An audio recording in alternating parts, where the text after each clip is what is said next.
was hosting.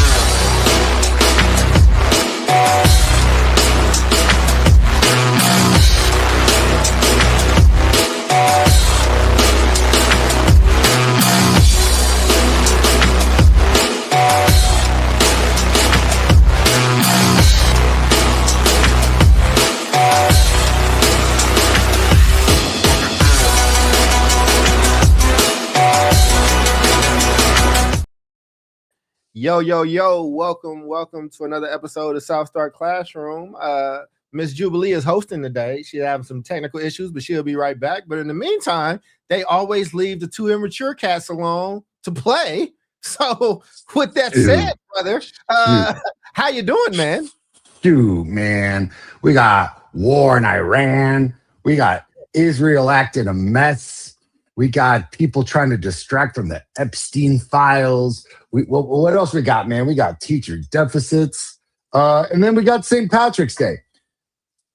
Happy St. Patrick's Day, everybody. If you don't know, today celebrates the day that a gentleman rid Ireland of all of its snakes.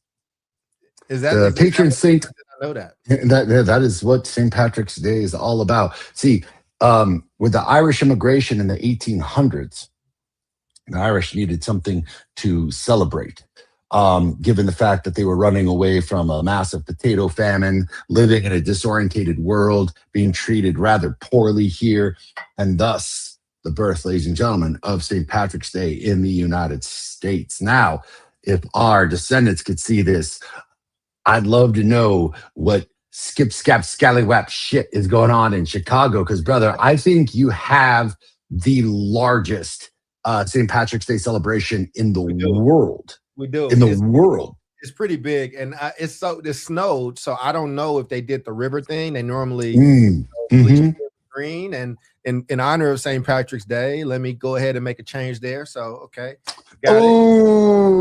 Do that. I will be festive. I never use this color, but I'll use it for today. But no, man, today. Things are going well. I watched the Oscars. I've been doing a lot of coverage of the Oscars. It was interesting. Congrats to Michael B. Jordan. Congrats to Ryan Coogler. One battle did win a lot. It definitely won a bunch. But I'm glad Coogler got what he got, and it was all good, man. I have no complaints there. It's St. Patrick's Day, David. So my background is green. You got the green on. No pinching you, huh? No pinching you. I'm ready. But I was just telling Omar, I really did want to go downtown to Chicago and see the, I've actually never gone for when the river, the whole river walk is green. I wanted to do that, but it snowed yesterday and earlier today. So I don't know if they still did it. So I'll have to find out. If they did dye it, it'll be dyed for a few days. So there's at least that. But I didn't know it was the biggest one in the world. I think it was around St. Patty's Day when we hung out in the city. I don't know. Was it around? I don't think there's it was. Okay. Yeah, St. Patrick's Day is largely celebrated in the United States, more like Cinco de Mayo. Yeah. And there's a huge one in Savannah, but I can tell you 1,000% without trepidations, the largest celebration in the Western world, if not the entire world. I think that they outdo anything going on in Ireland. I'd say, people will say New York is huge, but I don't know if New York's kept up with Chicago. I don't think so. Or how about this? Now that our gracious matriarch is back. Beautiful hair, by the way. Me and Omar were telling her that she looked great, and then she just left us. She had to leave the screen. But she comes back. I will say, Omar, next year, St. Patty's Day, Chicago. Let's do it. I'll be there. Let's do it. I'm in. We'll go I'm see in, the man. dyed river together. I'm in. Anybody else here is welcome. But when Omar came out and I wasn't able to fully hang out, we hung out a little bit at an Irish pub around this time. So we'll have to just do it the right way next time. Indeed, man. We'll do it right. How you doing? Dude is gone. I know, right? How you doing, David? I'm good, man. We're having the opposite problem here. We definitely do not have snow. It's peaking out today at a nice 96 degrees here in sunny 96 California. in Yeah, San Diego. yeah, right there. Holy Look at that. See shit! that? Why is it so hot in San Diego? It's we've got some kind of big heat wave happening on the West Coast, and so it's going to be warm for the next like couple weeks. It's been warm, and so yeah, it is what it is. But yeah, things are good. We started the what do you call it? The spring season of indoor band competitions. So this is like the competitive circuit of indoor kind of orchestra band stuff. So we're on the road every weekend. We were up in LA last weekend. Next weekend we're going to be up in Inland Empire. So lots of driving for the kiddos, but they love it, man. I mean, they love it. I went to a performance yesterday, a music festival here locally. So any kid that was in the festival got to miss school, which was good. They had it at a local community college in a very beautiful theater, and about 15 schools participating. And kids are like learning how to play music, learning how to read music, learning how to be part of an orchestra, of an ensemble. It feels like it's one of the last things that we're kind of clutching onto when it comes to like young people, that this like connected to like our lineage as human beings. It's like one of the last like human things, right? And so I'm down to like continuously like support that and support the music programs, and the kids are generally pretty well behaved. It's a good social group, and it's like when they're doing music for hours and hours a week, they're not on their phones, so they're like talking with each other, engaging with one another. So I'll always support that. So yeah, there you go. Did you catch the Oscars? I love this. I did not catch the Oscars. Yeah. Oh, okay. Oscars was interesting. It was good. So I cut off. Oh, go ahead. Oh, no, man. I was just going to ask a couple things. One, I thought you were going to say that you were on the road with the Dead. You're talking about school bands. So just want to make sure that we clarify that all together. Yes, you are correct. Okay, very, very good. B, I am kind of curious if we could maybe do a tiny stint. I know we got a very big subject today, but what was so interesting about the Oscars? I thought Sinners was going to take the whole rap and caboodle. I like one. What was it? One battle after the next. Mm-hmm. One battle after movie. Yeah, one battle after another. Filmed in El Paso, by the way. There you go. Yeah. So we got to root that on. But what made it so interesting, just from a political standpoint or any standpoint? Yeah, we got time. Technology is whooping Jubilee's ass right now, so it's okay. We got great time. Yeah, that's kind of why I was. I know. We do this. Everybody in the back. This means stretch. Nah, man. I thought it was. So I was prepared for Sinners to get swept. It just was setting up in that way early on. But to get swept or to sweep.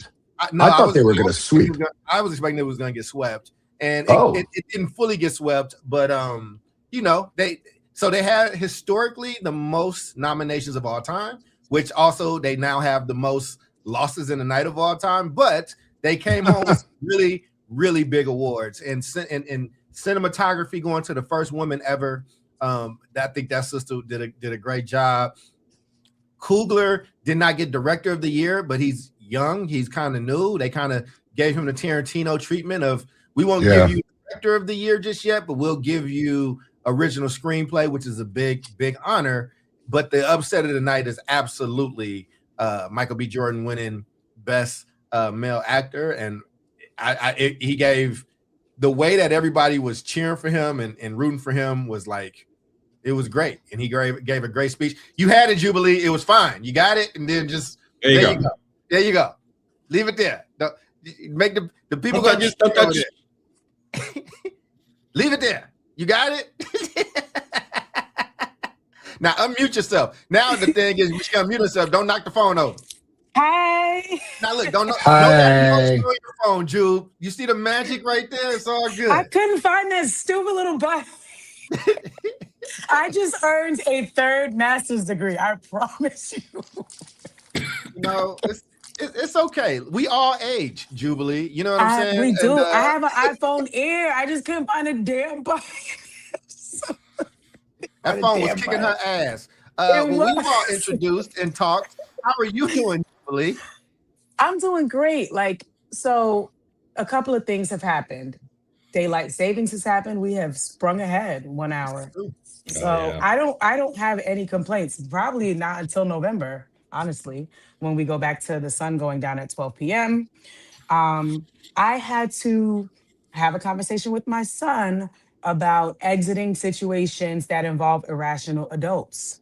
And I just found out that a security officer that serves somewhere in our county actually brandished a weapon oh wow. to intimidate this group of black teens. For whatever reason, they were in the library. He didn't like how they behaved, and he didn't like the way my son responded and the other kids responded. So when he left off of his shift, well, before he left, he said, "I'll see you after my shift." And he, as the adult, decided that he would brandish a weapon. So it's Well, being that's dealt with. that ain't legal, by the way. Not even in It's Texas. it's not. It's not. It's It Yeah, ain't not. legal, but it's reality. So you get up It's out yeah, of right. right. So I I had to guess from have the this era of they going conversation. to the trunk. They going to the. Oh, you said the trunk. It's time to Yep, go. yep. Right. And this is an employee, right? So it's a little crazy. But nonetheless, I am okay. I'm just dealing with the ebbs and flows, but all is well, and I'm excited to be with y'all today. So let's do it. Love it. Well, we kind of in it now. So you got the All topic right. you today. It's a Let's great do it. topic, but I will play the role of everyday man. So I know All nothing. right. What are we All talking right. about? So we're talking about teacher preparation. So we know it's existed for nearly 2 centuries. Uh, Teachers entering today's classrooms are Gen Z, and the babies that are not so babies are Generation Alpha. And so I kind of wanted to use that as the grounding for our conversation, like our teacher preparation programs delivering what our teachers need and what our students need. So schools face challenges. We know this: poverty, trauma, systemic barriers, learning loss. So today we're going to explore what teacher prep has looked like historically, where gaps exist, and how students can be supported both inside and outside of schools. Couple of facts: nearly half of all new teachers leave the profession within the first 5 years. Okay. Yeah. What does that say about how we prepare educators? And that's about 44% as documented by the National Center for Education Statistics. Okay. Um, Gen Z teachers, right, are born 1997 to 2012. They are the ones that are mostly entering classrooms now.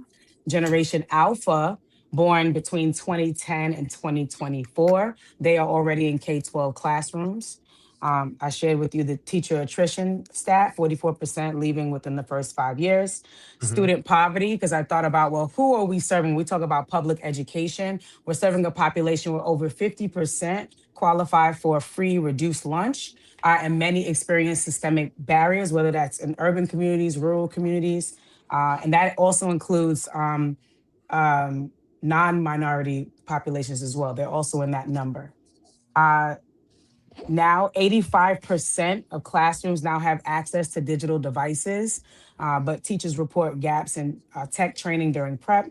And then lastly, recent studies show that pandemic era learning loss disproportionately affects low income students and multilingual learners, which we also knew. So before I ask the first question, I just wanted to share a quick snapshot of teacher preparation today for bachelor's and master's program in education.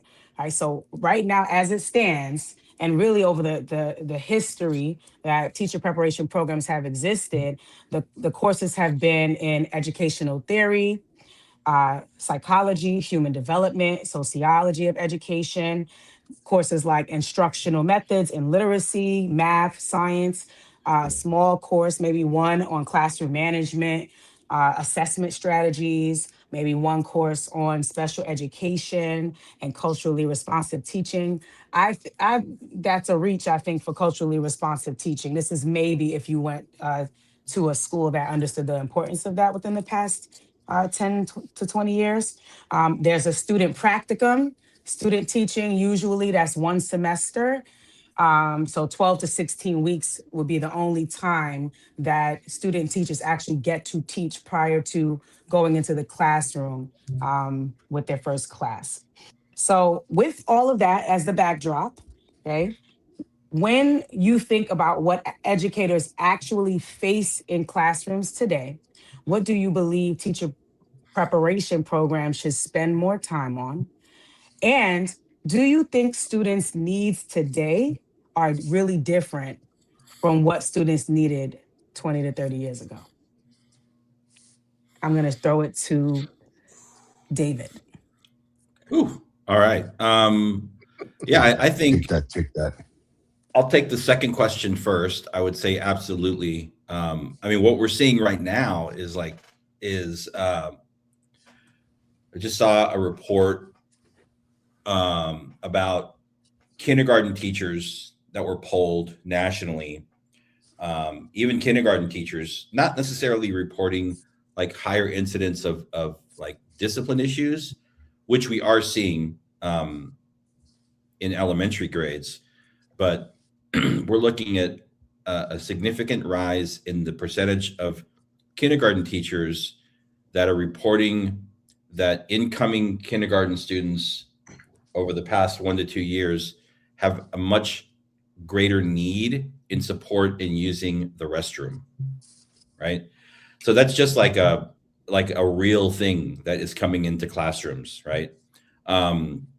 Not even talking about the instructional part. I'm just talking about the practical nature of teaching and how, as things happen in society and in our world, like the pandemic and the shutdown, just because we reopen schools 2 or 3 years later doesn't mean that those issues go away, right? We had millions of children that were at home, that were not able to exist in social settings to develop their social skills, and they're back in school, and teachers are having to deal with that at multiple different grade levels. So I think it's not like 10 years ago. I think it's like 3 years ago, the world has changed. And then, I mean, the first part, without getting too deep into it, I was trying to look up my transcripts for my teaching program. I couldn't, but I can tell you it was probably about 80% theory, pedagogy. I think we read, Paulo Freire, whatever, Pedagogy of the Oppressed, like backwards, forwards, upside down, inside out. Became the Bible. Yeah. They made us do an interpretive dance based on that book to graduate from the program. Joke, but not really a joke. It was all like, I mean, it was kind of cool because I came into teaching as a social science, undergrad. So I really kind of found the social kind of and racial dynamics of what we were learning interesting. But when it came time for that first student teaching assignment that I had in San Francisco in 2001 at Mission High School, which was a complete shit show. Think about like The Wire, right? None of that mattered. None of that mattered. Literally thrown to the sharks. And I was like, yeah, they missed the mark. So I think we have to move. I think some like theoretical, like foundational stuff is important, but it's got to be more balanced. We need more practical, teaching. The teaching of more practical, practices, right? Because all the theory stuff, literally, once the rubber hits the road, it all goes out the door, Absolutely. I was gonna say, and Omar, I'm not excluding you, but I was gonna call this the Jube and David episode. And it's funny, and the reason I say that is like I've known David a long time, learning everybody else here. This is one of the most passionate things that David's ever been. David has had a passion about these teacher education programs in these universities. I just respect. That was a very measured answer there, David. I was ready for you to have an Omar rant, and I hope we get it. Yes. It's shout out- early. Go ahead. It go is ahead, early. Go ahead. Oh, it's No, early. I got you. go I didn't hear you. I was gonna say shout out to Toya in the chat. Whoever is at LinkedIn, listen, it ain't us. There's something going on with StreamYard, but LinkedIn user, thank you for checking in. And Bailey Candace, thank you so much. And ironically, I think Welcome. I met Bailey in the context of what we're talking to today. I used to support the training and development of educators, and I know she's had an incredible career. I don't think I was very helpful to anybody, but I would just say honestly, when you ask this question, what you think what they face today? I mean, what should they spend more time on? I think that they have to spend more time on the basics of actually teaching and managing your classroom and understanding your content. I think there's a lot of accoutrement around it. I think there's a lot of frills and new terms and new theories. And I just think before you start getting onto complicated theories, well, thank you. I appreciate that. I had a remarkable session. Once you start getting to these theories, it's a lot for a young, new educator to process before I think that they're ready. And let me tell you what I mean by that. I'm not talking about anybody's intelligence or somebody's not smart enough, but it's just skipping some steps to have it in that moment, right? Like if you're doing construction, you need somebody to know how to to slab out brick before you start talking about fancy designs and building bridges and things like that. You have to learn the basics. And so I'm going to get out the way and just have some commentary, but you know, Omar and David, especially David and Jude, you know, I'm interested because I just know the beef is real there. And I've had to deal with a lot of those missed dealings when they show up into a classroom where all that theory shit is out the window. And like, now you got to actually be there and do the thing. And most of these people are trying to process this stuff on a higher level, don't realize that they scared of their damn classroom. They're afraid of the school that they in. We got to deal with that stuff first before we start talking about these third and fourth level teaching tasks. Omar, Yeah, Thank man. you for that. Omar going through his notes. Omar is writing I am a going with it. dissertation. I am. The I time, mean, wait, I got let me so get- many things here. Did we piss you off enough? Let's hear it. Well, Not as yet. he goes, Jubilee, because I do this to everybody. We do it to you a lot, Jude, because you look better than us. It's Stop. fine. Omar, the model, the man, the myth, the legend. Where are you going after this, brother? You it's look slick. stellar. You look Thank you very stellar, much, man. Thank you very much, man.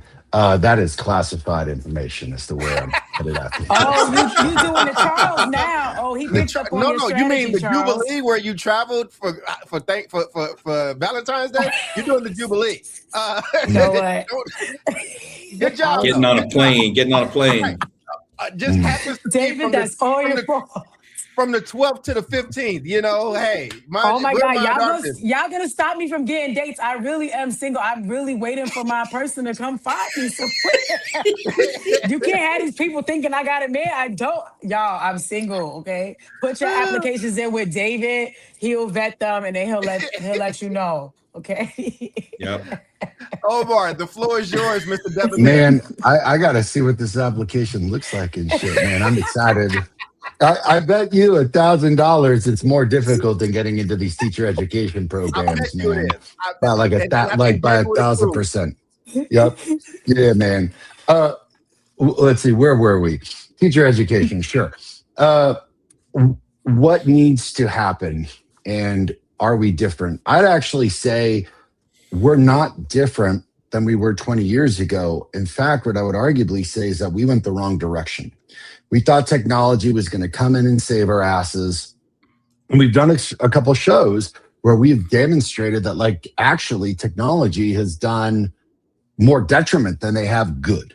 So when we talk about getting back to basics, our brains have been wired to read the written word, to write the written word, right? It's cool that we've got a computer. I love it. It's cool that we can read off of the computer. That's great. It's great that we got videos. But just the basic tenets of exercising the brain through reading and writing and arithmetic, right? The three R's, as we talk about, I don't think is any different than it was 20 years ago. I think that we went in a different direction. I think we went a bit of a wrong direction. And I think that we thought that like technology was going to be this panacea that was going to come in and save us. And in fact, what it's done is like effed us. And I would actually say it's time to scale that back. As far as teacher ed programs, holy shit, dude, I could literally go on a rant for an hour nonstop. But to just kind of accentuate this point of what would I like to see happen, number one, some data-driven instruction.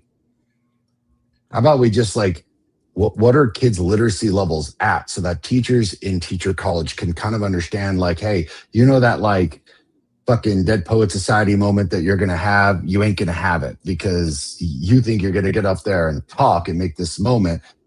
Kids have no idea what you're saying because right now, the literacy levels are incredibly low, and they have been for quite some time.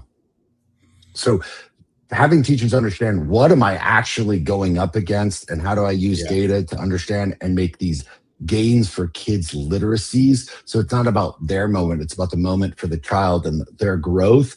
That I think would be just a good start of what I think should be happening. What high quality instruction and high quality instructional materials look like. Like, dude, look, if you're a 10-year teacher and you are a fan of Frere, which I am, all of us are, like, that's, I think, the time and place to be like, cool, like, what are the institutional things that we are doing and implementing to ensure that we're creating a more equitable education? But if you're a first-year teacher, and you're getting shit thrown at you, or you're hanging out and some kid's like, hey mister, I'm gonna cut you so bad, I wish you hadn't been cut so bad. Like, you may be thinking about different things than the pedagogy of the oppressed. So right. I'll continue on this, but it's not just a back to basics. It's really about, have we lost our way entirely with the advent of technology? Yeah, have you ever seen like when Tom Brady or Michael Jordan and they're like breaking down parts of the game, and it's like, and again, and it's like, that's a lot for a college quarterback to take, right? It's like you're trying to learn a simple like college system, and then you grow into that, right? Like, it's right. Michael Jordan is gonna struggle talking and teaching like somebody that's younger. That's how I think about this. Freddie is.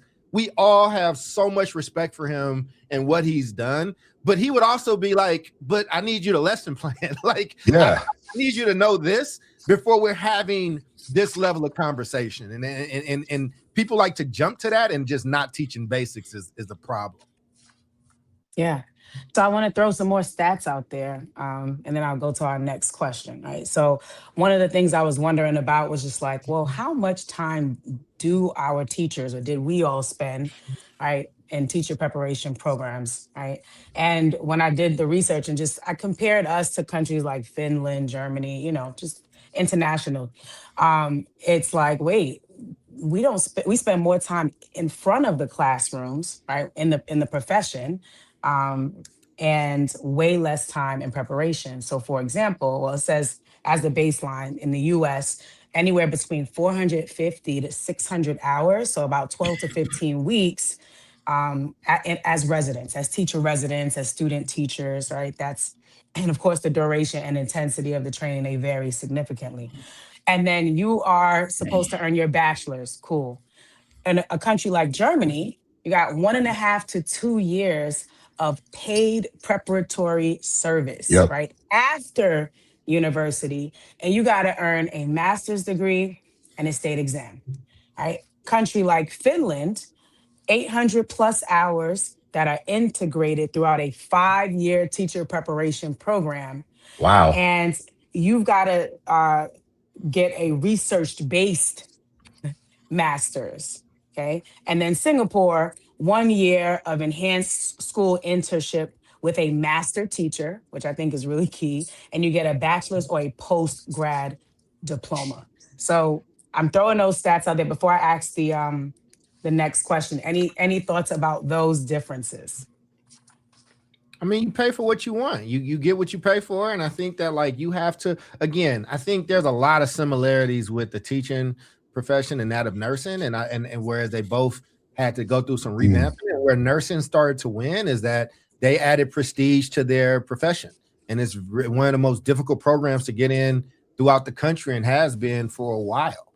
And so they've professionalized it, and I think usually when the conversations come around professionalizing education, it gets very emotional as opposed to like, where I think the great Logical. teachers would actually benefit from that conversation. But because they don't get paid a lot, I think that society allows a certain level of complaining around the teaching platform. Whereas we're not going to listen to doctors and surgeons complain about their profession, even though it's crazy and the hours are crazy and 72-hour shifts or whatever, like to the point where we have to have beds in every hospital, right? Like, so you can do your job. So that's what I thought about those stats.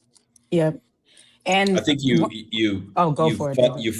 we fund what we value as a society. Yep. And so I think, those other countries that you mentioned, they clearly value the teaching profession, and they fund it and they treat it as such. And I'm not saying that we don't like value it here, but we definitely don't fund the and fund and also like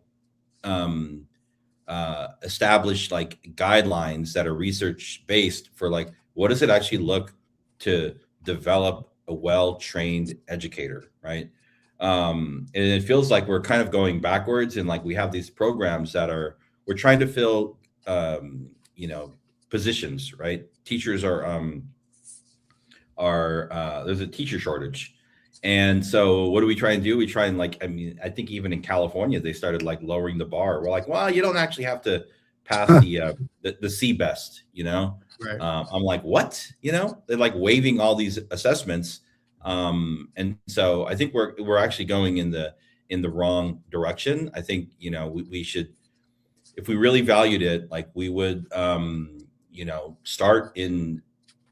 start developing, and they have done this in California, like high school level linked learning pathways for educators. So you can actually now in California, you can start a course of study in high school that will eventually lead to a path towards becoming an educator. Get early exposure, go to college, continue with that, and then go on and get your license. But I think when I went through my program, I just looked. I literally had one class in a 2-year program where I got to spend with social science credential students and just talking about like the teaching of high school social science. One class out of a 2-year program. I think you touched on the hours in terms of like practicum or student teaching. I think our student teaching system here is very like fragmented. Sometimes it works, sometimes it doesn't.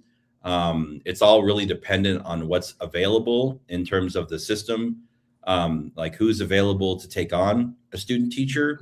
I think the oversight is definitely like weak. I'll tell you a story. My first assignment as a student teacher, like I said earlier, was at Mission High School in San Francisco. And I think the school is doing better now, but it was literally like one of the craziest school environments I've ever been in. And I was and I was not like a young kid. I had had a previous career.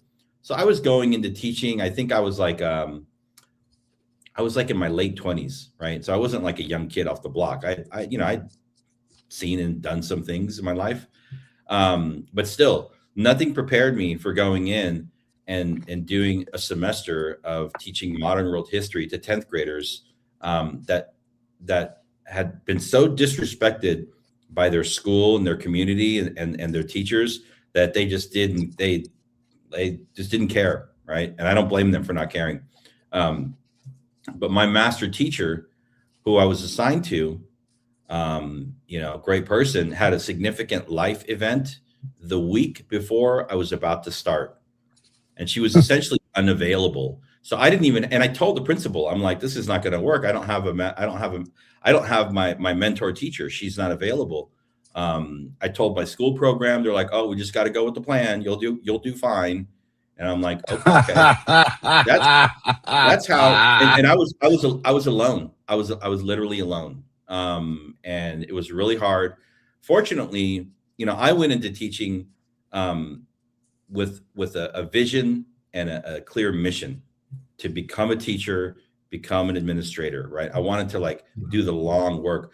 But for many young aspirational people that go into the field, when you go in and you have a very negative, traumatizing experience, yeah, that's why we get the quick turnaround. 1 year, 2 year, 3 year, you're gone. It's like anything else. It's like your orientation to any kind of experience. If the orientation is bad and negative, that's going to stay with you, right? Even if you do stay in the field. So I think just we need to rethink what practicum and student teaching support looks like. I agree. I wonder sometimes if it's just dude, the crisis feeds the problem. Meaning is this a chicken or the egg scenario? Meaning there's a crisis of shortage. There's a crisis of people wanting to get in the fields. There's so many kids in the United States, right? So I always try to look at yeah, dude, I love looking at Germany and Finland and Scandinavia. Germany's population is the same as Texas, right? Finland's population is dwarfed to that of California. Yeah. So I want to kind of think about, yeah, dude, I love those models and I wish we were doing those, to be honest with you, because I think that there's so much to say. You're right about the prestige of the job and the payment of the job, which I've always been a huge advocate of increasing.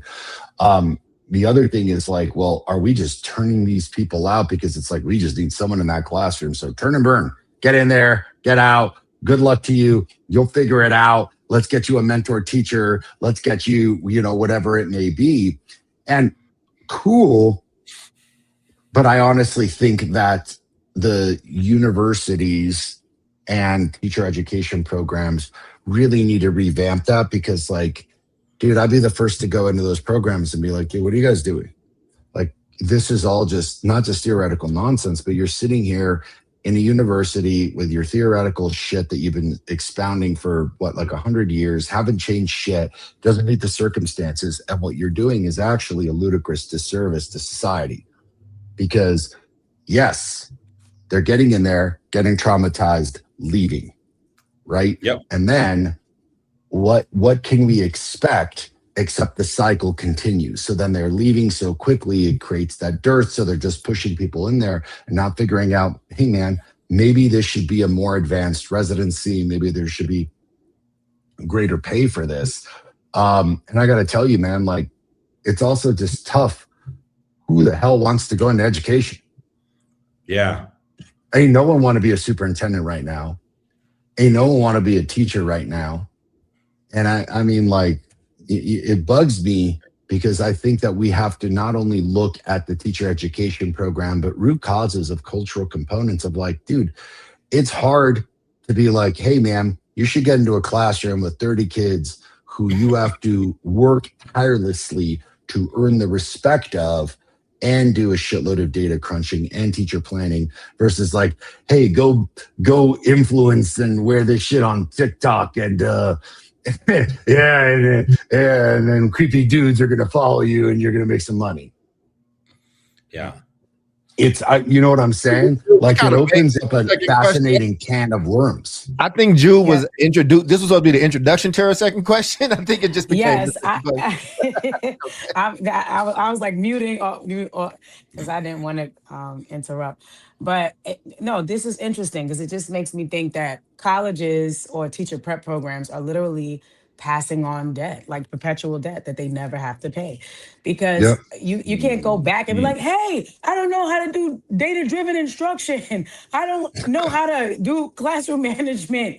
Give me back my money. It's yeah, we're going to take all your money, but we're not promising that you'll be able to walk into a classroom as a first-year teacher and get results. And that's the whole point of going to school. And again, when we look at other professions, right, just like what Charles was saying earlier, that's not acceptable. Right, whether it's Not at a all. profession that is like widely respected, like going into the medical field, or whether it's widely respected but not in the social sector, like being a basketball player. Like if you went to camp or training or school, or you had a master teacher or whatever it is, when you get out there to do your thing, whatever that thing is, we want to see some daggone results, right? And so Thank back you. to your point, David, it's like, yeah, this is a debt that that teacher prep programs never really have to pay. They produce what they produce, and that's that. And that debt is passed on to the schools that the teachers show up in, because when they don't have the skill set, which we know they often don't, now that's on the school principal, now that's on the school district to try to teach you how to do a lesson plan, because you spent 4 years in undergrad and still don't know how to put one together. You still don't know how to build a relationship with kids. Like, come on. And then I think in terms of risk, like folks look at it and it's like, yeah, we can afford, to have kids that don't read or who don't finish school. Like, yeah, we can afford that in this nation. I mean, that's what it says, whether or not that was the intent or not. So Do you want us to? so I mean, we're having a great conversation. You want us to keep going, or you want us to let you do your joint? go. No. Oh, 'cause I it's just good. had to get that off my chest. Go for it. Go. No, Go. I just know you had questions, but I think the conversation is just a great one. And if you ever need to stop us, just stop us. It's your show. You get to direct it how you want. I would just say though, like again, we got to have a real conversation about professionalism, and adults. You don't, and this is one of the other issues. Scarcity is an issue, and it's the opposite of education. How many people working in education failed into education? Like it's so many people. It's like a secondary fall off, knock off, or you're a stay-at-home wife and you want to get out the house, so you go do education, or you didn't get your dream thing, so you go teach and you do this. You're not falling into being a surgeon. You're not falling not in the into United being States, right? You're not falling into being a lawyer. You're not falling into being an RN. You're not falling into those. You're not falling into NASA, right? Like the careers that people respect, that in that way. And I think people say they respect teachers, but I think teachers and their pay would argue that that's not the case.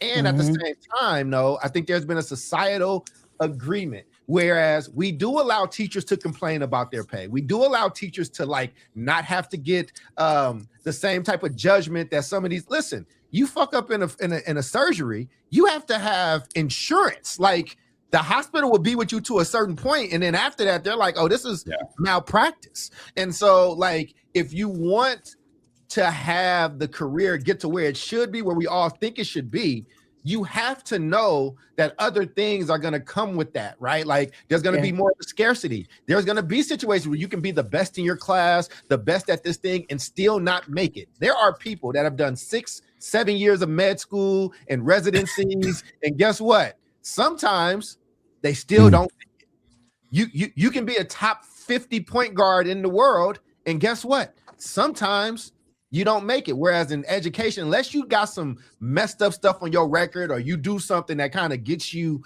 on the outskirts of it, schools tend to need teachers. You know what I mean? When I worked at the district, you know how many emergency credentials we had to do, what David was alluding to? How many times they didn't pass this test, they didn't pass that test. Well, we got a shortage, so we got to do this. When that's the reality of your profession, there isn't a need to raise these things, because we'll just go get another one. And since we don't care about black kids and poor kids and brown kids and whatever being able to read and not being able to read, we're never going to change that standard. We just don't talk about it because we're allowed to. Yeah. I think there was I don't know if y'all remember, it was a while ago, maybe even like 20 years ago. A lot of charter schools started looking at, this is like, at least in California, when the charter movement started, charter schools were old enough to like, now we're graduating kids and setting them off into the world. Right. And, at that time, the focus was like college. It was like college for all. It was like the KIPP model. It was like the Aspires, I'll say the Unities. Right. And so we started looking at a certain point in time, started using a database called the National Publishers Clearinghouse, I think, to actually track, as a school or a school system, that says that you got 80% of your kids into college. Now we can start to track how long are they persisting in college. Yeah. Are they graduating in 4 years, in 5 years? Are they dropping out? Right. So looking at some of those like postgraduate outcomes, Yep. and so I think we learned a lot. We learned that like we were probably spending too much time like on the academic side and not enough time on like the acculturation side for kids that are growing up in low income neighborhoods and going off to Stanford or wherever they were going to, right? Right. So I'm thinking about like there's a ranking system for colleges of education, but they don't really have any measures to determine how well they're doing based on the success of their graduates in the actual field, which I think is really interesting. They have report cards and they can look at like standards of excellence and teaching and methodologies and stuff, but graduation rates. But like, if I go to Stanford or if I go to San Francisco State or if I go to BYU or Miami University, how can I tell what, where am I going to have the greatest success, in terms of a teaching career, in terms of like longevity, right? Yeah. I think that would be something that would be very interesting to start to measure. Because otherwise it's like a cash cow, right? They're just bringing people in, bringing them out, bringing people in, bringing them out, right? Yep. Yeah, man. Omar, did you want to add something? No, I just thought that was kind of an astute observation. It'd be cool to see what the trajectory is of where teachers from certain teacher education programs actually, have impact on kids. It'd be quite interesting, actually. I also think that you brought up something very relevant. The overwhelming majority of students in New York, Texas, California, low-income kids. I don't know if there's anything within the teacher education programs that focus exclusively on what needs to be done for students of low-income means, the incredible deficits that they come into schools with already, how to make up for said deficits. Because look, dude, like I always, again, this is broken record shit, but when I meet with teachers at the beginning of every single year, and I try to make it a point to do it every year, it's just a reminder. I'm like, look, dude, at least in this region, only 16% of kids are going to graduate from college. So let me get 100 of you teachers together, and I'm going to put 16 of you right in the center of this auditorium, and I'm going to put the 84 of you over in the corner. Come on. And I'm going to talk how amazing these 16 teachers are and how great they are, and essentially say the 84 of you, fucking good luck. Yep. Like good fucking luck. Because I want those teachers to understand you are part of this tiny, infinitesimally small group of kids that this system worked for. So it ain't working for the 84%. So why are we doing the same shit over and over and over again? Same conversation I have with parents, which is like, dude, so you're sending your kid to the same school. Yeah, that's the school I went to. Yeah, how was high school? Yeah, it was a lot of fun. I remember lunch and we got drunk a lot. Cool, did you learn anything? What? Fuck no, I didn't learn shit.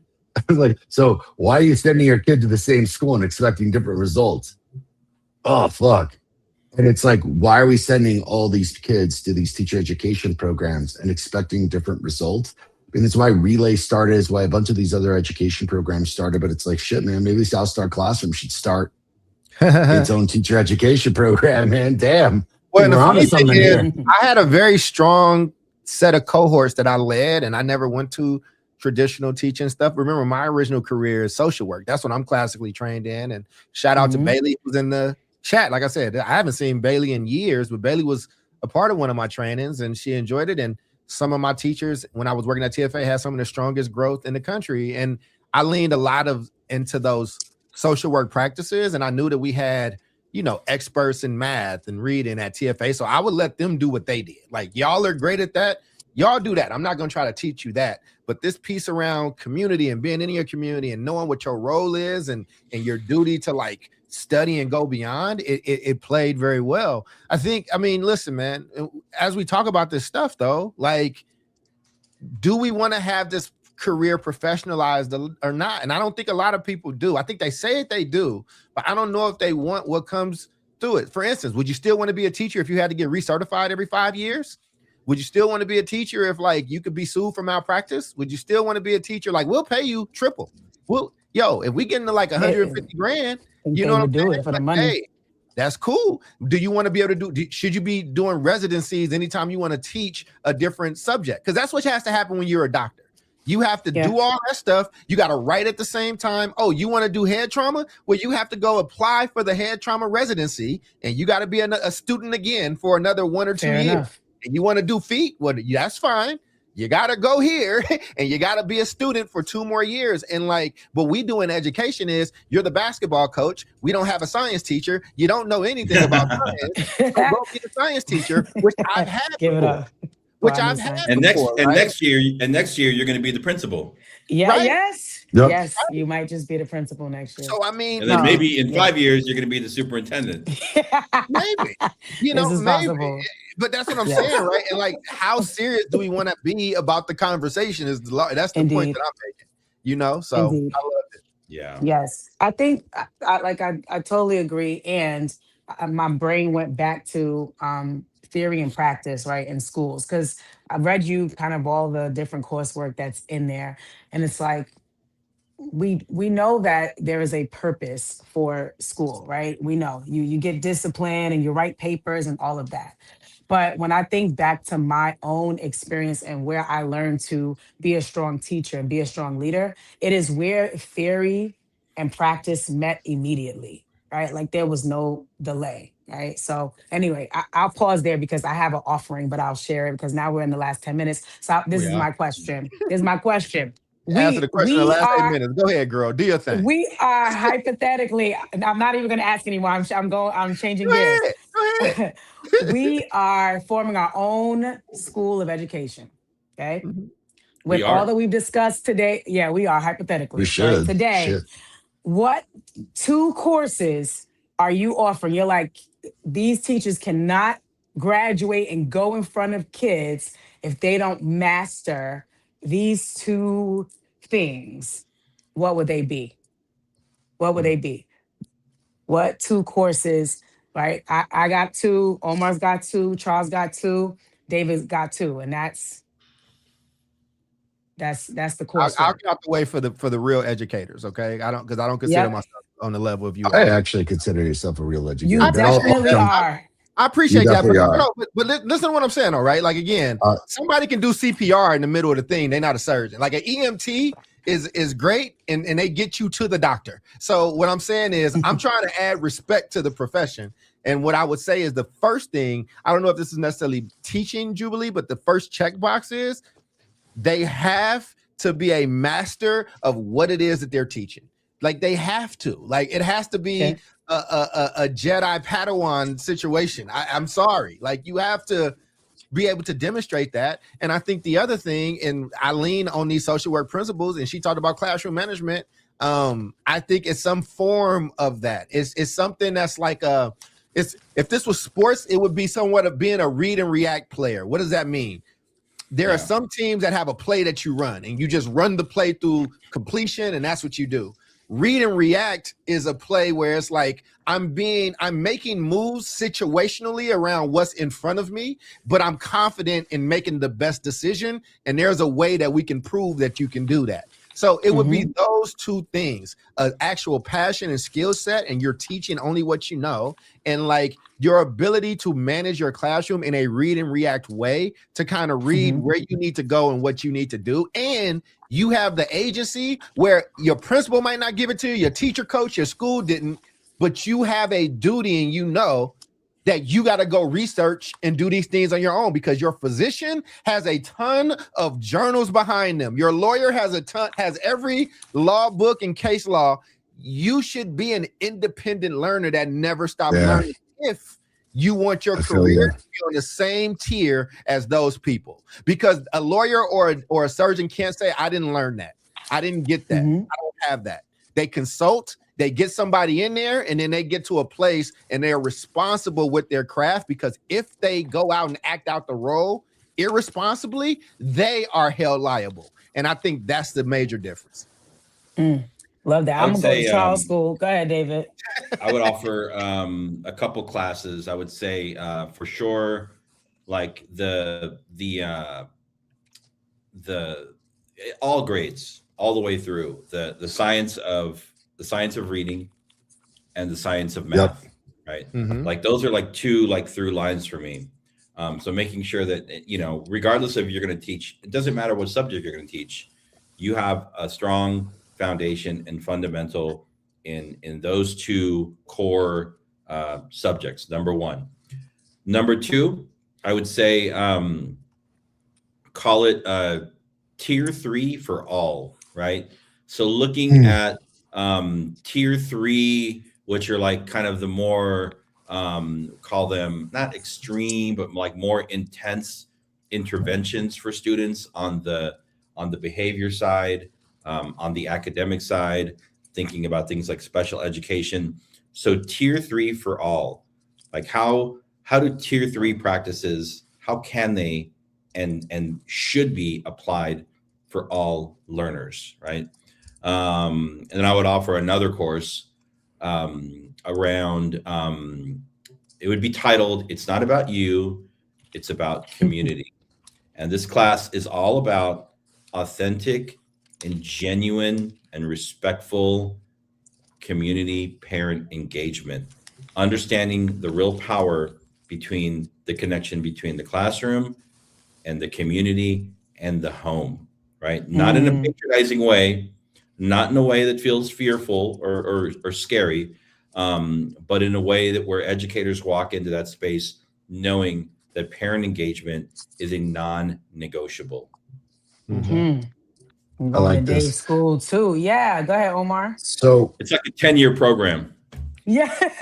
let me Oh no, you gonna make me a dropout. teachers ain't great until like their third year anyways, dude. Like, I mean, I don't even until maybe even after their third year do they pick up their stride. I'm like, shit, man, if you're gonna do this shit, right? I'd say I double what you said on literacy. How do kids learn how to read? And how does every teacher become a literacy teacher? Because I'm with Doc. Like, you better know your social studies, you better know your math, you better be an expert in your subject. But I think every single one of these people should also be a massive expert in literacy.